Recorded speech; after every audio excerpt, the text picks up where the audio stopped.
सासूबाई या असं बोलल्या रागावू नका. तुमचं काय म्हणणं आहे बाकीच्यांचं?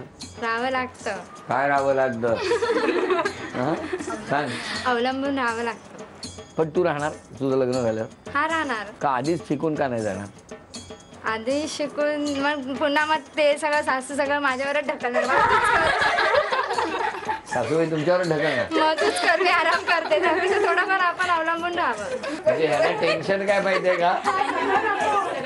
आपल्या स्वतःच्या अंगावर नको ना. पण सगळी कामं आपण केली पाहिजे की सासूबाईने केली पाहिजे? असं नाही, दोघींनी पण केली पाहिजे. की सासूबाईने आराम केला पाहिजे? नाही, दोघींनी पण केली पाहिजे. तुम्ही तुमच्या सासूबाईंना काम करायला लावणार?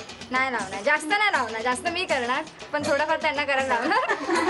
पण करायला लावणार? पण करायला लावणार. बसायचं नाही. बसायचं नाही सासूबाईंनी. कोण जर स्थळ ठरवायला तुमच्या टेन्शन येईल सगळ्यांना. चला, सगळ्यांनी आपली मतं व्यक्त केली. आता ही मतं कागदावर उतरणार.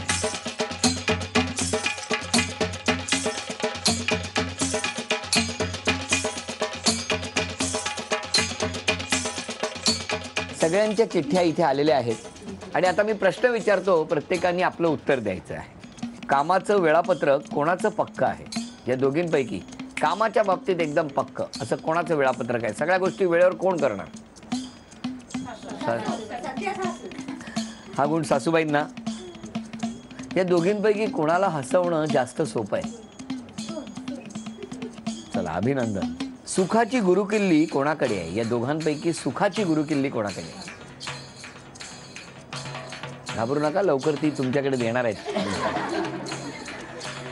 दोघींचा फोन एकाच वेळी आला तर मुलगा पहिला कॉल कोणाचा घेईल?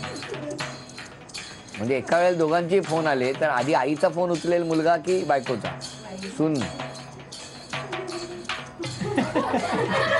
हल्लीची पिढी अशीच आहे. कशी? अशीच. पुढचा प्रश्न. आजची पैठणी कोण जिंकेल असं वाटतं? चला, कोण जिंकेल? 1 2 3 4 जण म्हणतायत सासू. बाकीच्यांचं म्हणणं आहे सून जिंकेल असं वाटतंय. पण प्रत्यक्षात खेळच ठरवणार की नेमकी पैठणी कोण जिंकणार.